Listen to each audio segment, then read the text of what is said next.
লক্ষ্মীপুরে এক আসনে প্রার্থী হতে যাচ্ছেন উপদেষ্টা মাহফুজ আলম। বিষয়টি জানিয়েছেন এনসিপির কেন্দ্রীয় যুগ্ম আহ্বায়ক ও তথ্য উপদেষ্টার বড় ভাই মাহবুব আলম। শুক্রবার রামগঞ্জ উপজেলার চান্দং ইছাপুর ইউনিয়ন পরিষদের সামনে এনসিপি আয়োজিত উঠান বৈঠক ও সমন্বয় সভায় প্রধান অতিথির বক্তব্যে মাহবুব আলম এ তথ্য দেন।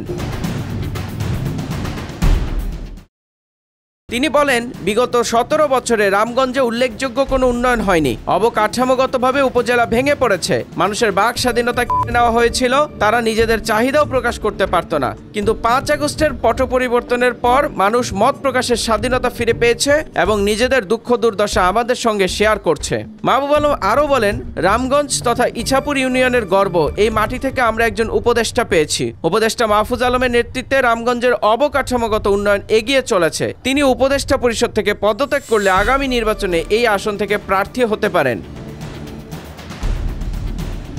তিনি বলেন, 5 আগস্টের পরিবর্তনের মাধ্যমে দেশে পুরনো রাজনৈতিক বন্দোবস্তের কবর রচিত হয়েছে। প্রতিহিংসা রাজনীতি আর চলবে না।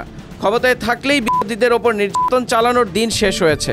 আগামী দিনে দুর্নীতি, সন্ত্রাস ও মাদকমুক্ত বাংলাদেশ গড়তে এনসিপির পতাকা তলে সবাইকে যুক্ত হতে হবে। অনুষ্ঠানে সভাপতিত্ব করেন এনসিপি রামগঞ্জ উপজেলা আহ্বায়ক মাসুম বিল্লাহ। সভা সঞ্চালনা করেন যুগ্ম সদস্য সচিব মাহমুদুন নবী টিটু। এ সময় উপস্থিত ছিলেন এনসিপির সদস্য আরিফ সোহেল, ইসলামী আন্দোলনের ইউনিয়ন সভাপতি ডাক্তার ইসমাইল, ছাত্র প্রতিনিধি ইসমাইল রাফি ও নাইম সালিহিন।